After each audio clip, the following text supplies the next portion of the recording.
Good morning, welcome back to Bookeemonsters. My name is PK. It is Monday, December the 22nd. We're here to look at the new releases that were published this week. There are not many. It's Christmas week, and understandably they have not published a whole lot of books. There are some cozies. There are no crime fiction and thrillers. Really, the site that I looked at said she could find nothing in any genre. So I have canceled the Wednesday morning show. There's just nothing to look at. I had already said I wasn't going to do the one on Friday. So today's the only morning show for this week. So Merry Christmas. Cajun says, morning everyone. Good morning, Cajun. How is your 5 days off? If I remember right, it was 5. Are you enjoying? Hopefully you're doing next to nothing. Let's see, other announcements.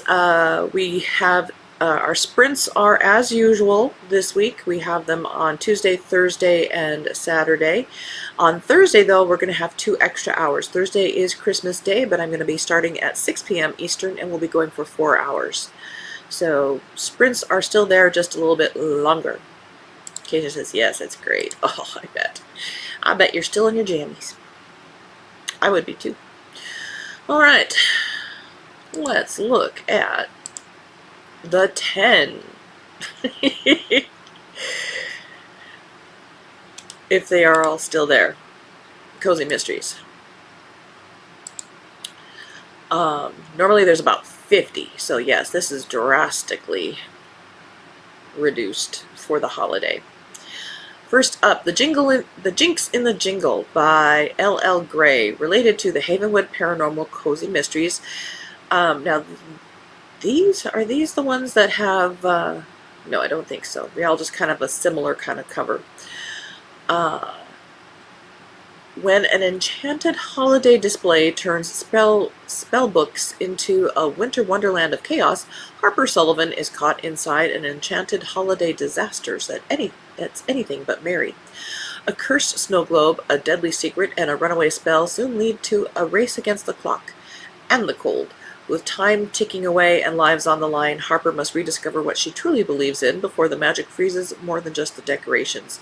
Can Harper save Christmas, or will this be the winter when Havenwood's magic finally cracks for good? And she just squeaked over by having 101 pages. It's this next one that is a part of a series by different authors. Kaden says, reading and reading. Yes. Laughing, yes, in my Christmas jammies. Oh, lovely. Well, I know Mary, who is usually on the mornings with us, is traveling today to be with her family, so she will get settled down for Christmas pretty soon. Candles, Canines, and a Cold Case, a Twin Springs Cozy Mystery. This one is by Joyce Farinella. This one also squeaks by being 101 pages. It's December in Twin Springs, and that means it's time to start planning the Twin Springs Christmas Festival. Candle shop owner Belinda Foster, really? Start planning in December? You're late already. Is in charge of the decorations with the help of a reformed town vandal and her new employee. Amid the holiday celebrations, she meets Michelle, a new resident that stops in to make a candle in memory of her 3-year-old daughter who went missing 18 years ago. Can Belle find the answers to this cold case and discover what happened to her daughter in time for Christmas? I will say this is a cozy. She's going to find her grown-up daughter.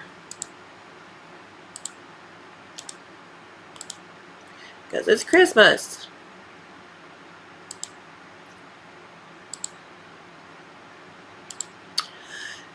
Tinsel, Toffee, and Trouble by C.A. Phipps. Tanya Kappas, look what you have done to the cozy world. Everybody now has 3 words in their title.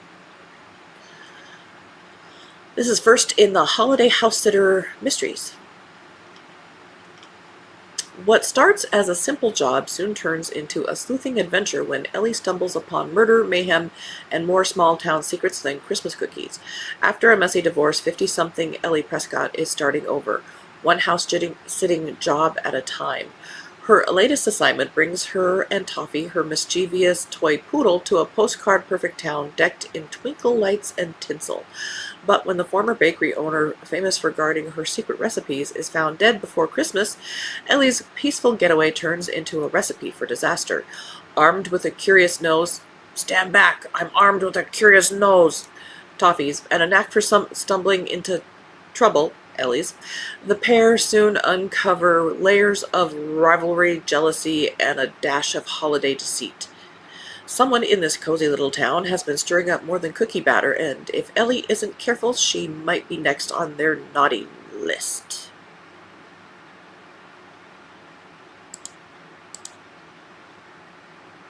Yeah, but you don't get killed for being naughty.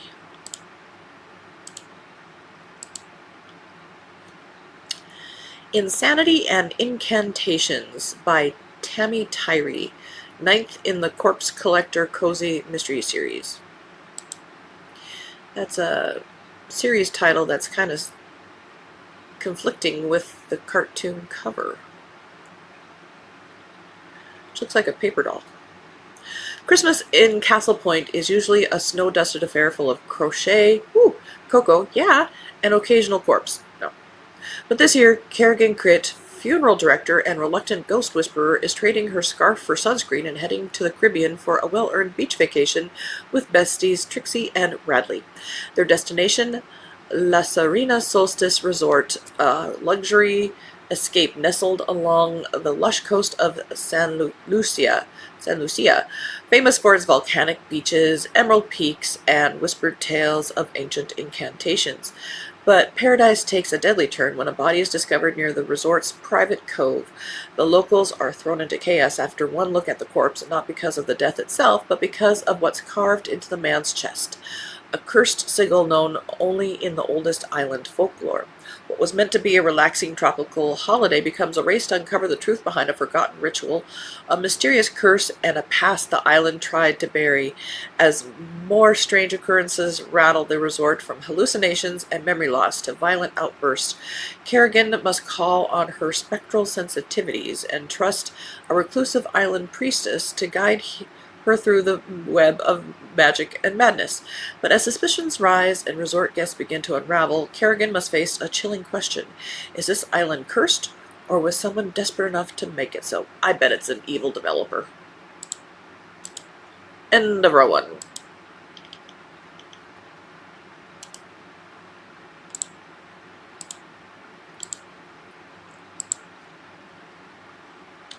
He just says, ugh, 3-word titles, yeah. Very, very old. Hi, Angel. Angel says, good morning, everyone. Good morning. Welcome in. Hoops, Howls, and Holiday Havoc by Patsy Hicks.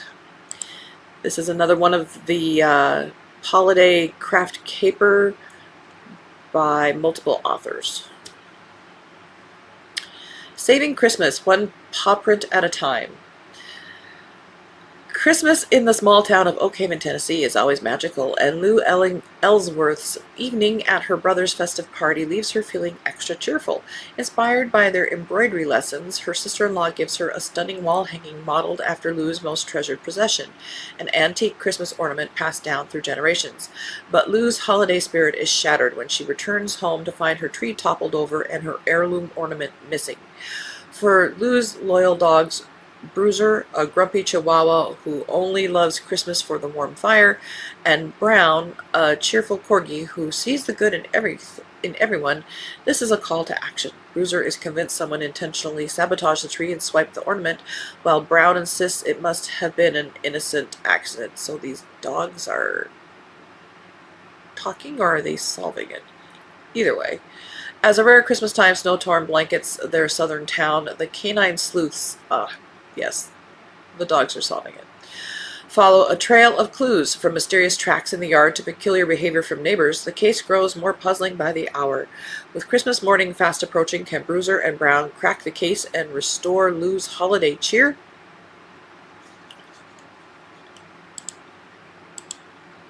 Yeah.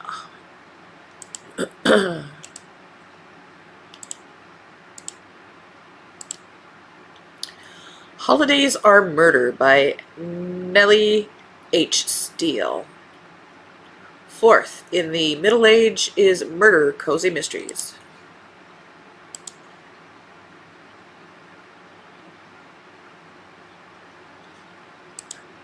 Holidays, let's see, a festive B&B, a grinchy guest, a missing manuscript, and another murder.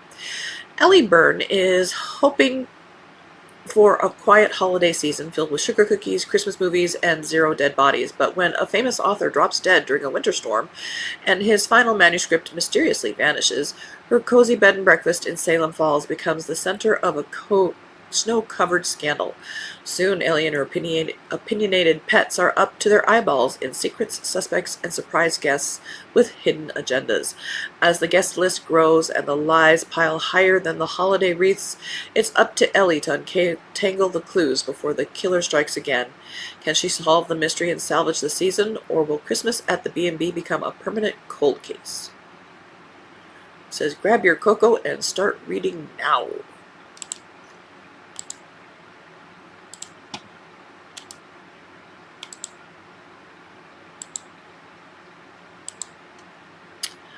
Holidays and Homicide by J.A. Whiting, 10th in the Spellbound Bookshop Mystery Series.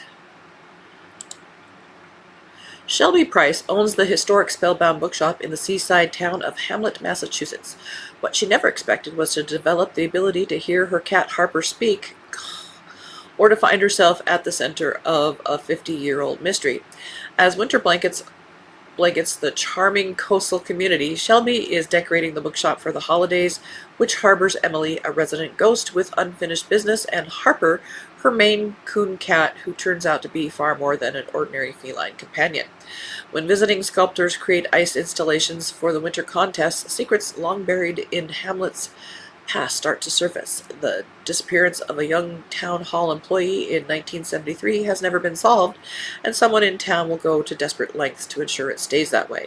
Teaming up with handsome local detective Travis Whiteley, Shelby follows a trail of financial corruption, jealousy, and obsession that leads straight to the highest levels of Hamlet's power structure. But as they get closer to the truth, the danger mounts, and Shelby realizes that some secrets were never meant to thaw. With Harper's keen senses, Emily's ghostly assistance, and her own developing skills, Shelby must solve a decades-old murder before she becomes the next victim of Hamlet's dark history.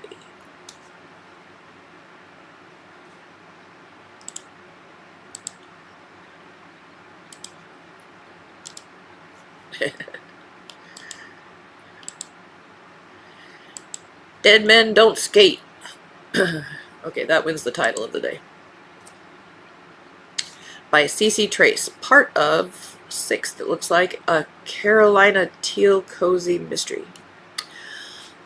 A snowy Maine getaway, an innkeeper who keeps Pine Haven running, and a skater who turns up dead before this festival has even begun.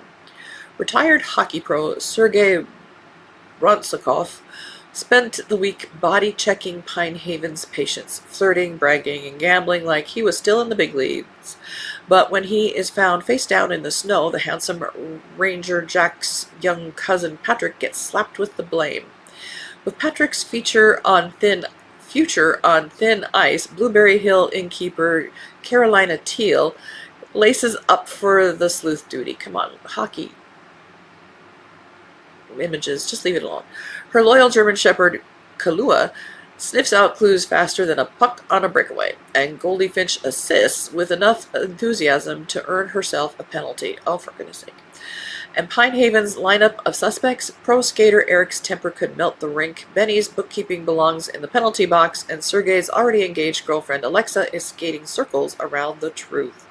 Carolina and Jack need to score answers fast before the sheriff makes a move that could ruin Patrick's future for good. And no, they packed in every single hockey term they could. There is no more room. End of that row.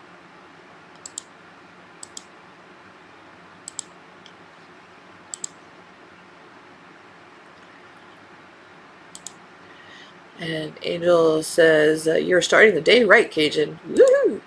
And she says, Cajun says, no to talking animals. Me too. I'm out. Angel says, yes, the title is cute. Dead Men Don't Skate. Yeah, I like that. Dead Men Don't Skate. Yeah, but the rest of the book, no. Let's see. This comes out on Saturday, it looks like. A Strange Spell by Poppy Bridgman, 7th in the Witch of Henbane Island series. Dresden, Germany. Cossi Fortuna is a fish out of water again. Traveling all the way to Europe on her first solo mission as a protector of the magical world, the resourceful young witch is too exhausted to get into the holiday spirit. After tracking down the caster of the malfunctioning Hocus Pocus ricocheting around, she discovers he's been the victim of a sinister plot. Determined to prove herself and get home to sip some cider, this intermediate investigator realizes everyone in the picture-perfect community is hiding something. But though she's just as magical as the folk she's trying to safeguard, she quickly learns the locals have their own way of serving up justice, and an icy distrust of outsiders. Can Cossi save them from the threat within, or will she crumble under the pressure like stale gingerbread?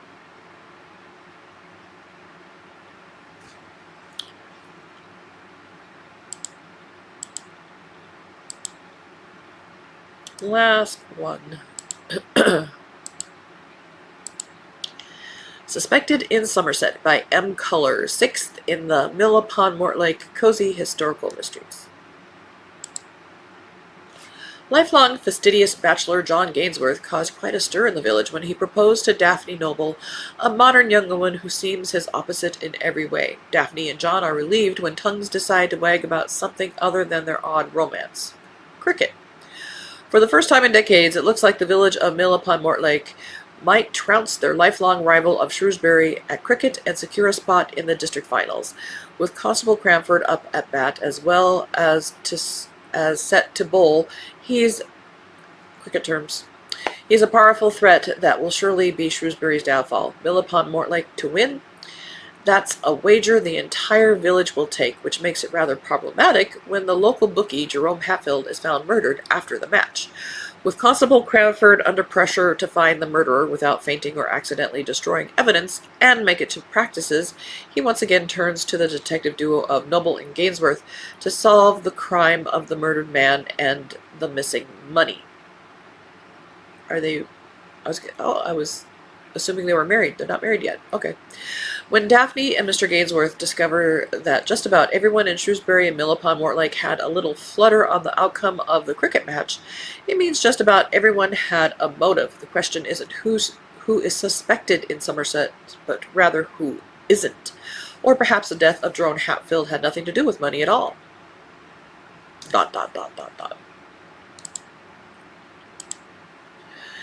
And that is it.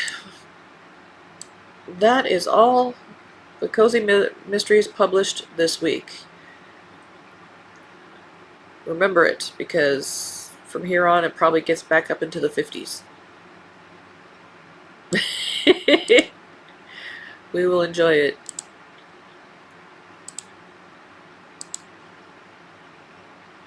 Angel says, that sounds interesting.